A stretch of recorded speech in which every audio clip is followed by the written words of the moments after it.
Live Jesus, gestures and words of love. The heart of Christ, which symbolizes his personal center from where his love for us flows, is the living core of the first proclamation. There lies the origin of our faith, the spring that keeps the Christian convictions alive. Gestures that reflect the heart. How Christ loves us is something he didn't want to explain to us too much. He showed it through his gestures. By watching him act, we can discover how he treats each one of us, even if it's hard for us to perceive it. Let us then look where our faith can come to recognize him. In the gospel. The gospel says that Jesus came to his own. John 1:11. His own are us, because he does not treat us as something strange. He considers us as something of his own, something he carefully and lovingly keeps. He treats us as his own. This does not mean that we are his slaves, and he himself denies it. I no longer call you servants. John 15:15. What he proposes is the mutual belonging of friends. He came, overcame all distances, and became as close to us as the simplest and most ordinary things in life. In fact, he has another name, which is Emmanuel, and it means God with us, God beside our life, living among us. The Son of God became incarnate and emptied himself, taking the form of a servant. Philippians 2:7. This is manifested when we see him act. He is always seeking, close by, constantly open to encounter. We observe him when he stops to converse with the Samaritan woman by the well where she went to fetch water. John 4:5-7. We see how, in the dark of night, he meets with Nicodemus, who was afraid to be seen near Jesus. John 3:1-2. We admire him when he shamelessly lets a prostitute wash his feet.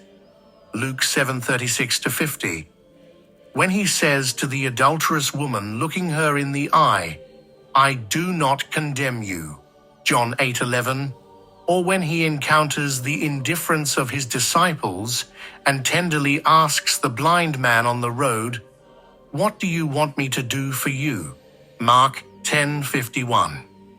Christ shows that God is proximity, compassion, and tenderness. When he healed someone, he preferred to come near.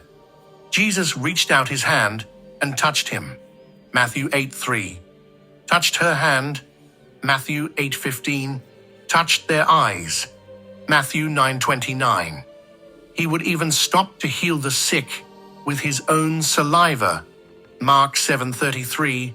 Like a mother, so they would not feel alien to their lives. Because the Lord knows the beautiful science of caresses. The tenderness of God does not love us with words. He comes close, and being near us, gives us his love with all possible tenderness. Since we find it hard to trust, because so many lies, aggressions, and disappointments have hurt us, he whispers in our ear, Take heart, son. Matthew 9:2. Take heart, daughter. Matthew 9:22. It is about overcoming fear and realizing that with him we have nothing to lose. To Peter, who doubted, Jesus reached out his hand and held him, saying, Why did you doubt?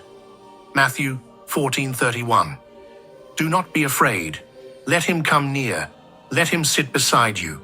We may doubt many people, but not him. And do not be stopped by your sins.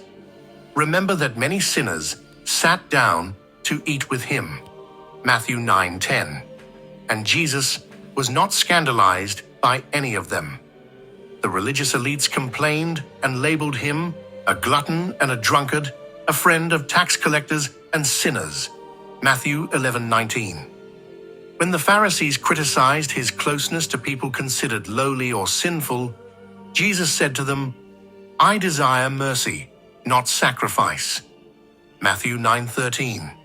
That same Jesus today waits for you to give him the chance to illuminate your life, to lift you up, to fill you with his strength. Because before dying, he said to his disciples, "I will not leave you orphaned. I will come to you.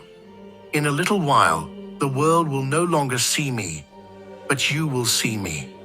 John 14:18-19.